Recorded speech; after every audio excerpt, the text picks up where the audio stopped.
Presiden Jokowi memerintahkan Kejaksaan Agung mengusut tuntas dugaan korupsi ekspor minyak goreng yang melibatkan 4 tersangka, salah satunya Dirjen Perdagangan Luar Negeri Kemendak, Indrasari Wisnu Wardana. Selain Kejaksaan Agung yang terus menyidik kasus ini, DPR juga akan meminta keterangan Menteri Perdagangan Muhammad Lutfi.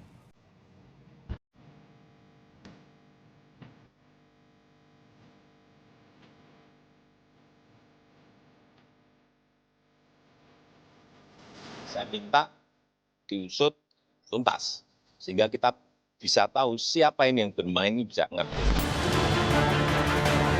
Presiden Jokowi melarang ekspor sawit dan minyak goreng mulai 28 April 2022 agar stok minyak goreng di dalam negeri melimpah. Juga memerintahkan Kejaksaan Agung mengusut tuntas dugaan korupsi ekspor minyak goreng yang melibatkan 4 tersangka, salah satunya Direktur Jenderal Perdagangan Luar Negeri Kementerian Perdagangan, Indrasari Wisnu Wardana. Kejaksaan Agung menilai izin ekspor seharusnya ditolak karena tidak memenuhi syarat di tengah kelangkaan minyak goreng dan harga penjualan dalam negeri yang tidak sesuai aturan. Ketika pengajuan untuk izin ekspor, ya, persetujuan ekspor atau disebut PE singkatannya, maka ada kewajiban 20%. Ya. Kita melihat ya, apakah ada fakta atau alat bukti bahwa satu,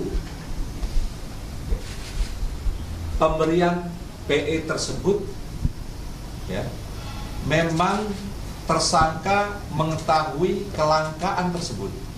Ketika ini diizinkan, tidak saja untuk pemenuhan DMO, tetapi ada beberapa syarat-syarat yang harus dipenuhi. Nah, syarat-syarat ini juga yang menjadi ya salah satu alat bukti yang dipegang penyidik.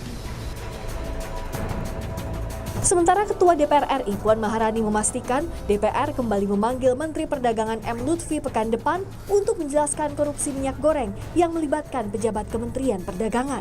Laporannya mungkin minggu depan sebelum Lebaran akan ada rapat dengan Mendak di masa reses ini, ya tentu saja untuk menanyakan permasalahan carut-marut kelangkaan minyak goreng dan masalah internal yang terjadi, kenapa kemudian bisa terjadi hal seperti itu. Kejaksaan Agung telah memeriksa 30 saksi, barang bukti elektronik, dan menggeledah 10 tempat dalam kasus korupsi minyak goreng itu. Tim Liputan, Kompas TV.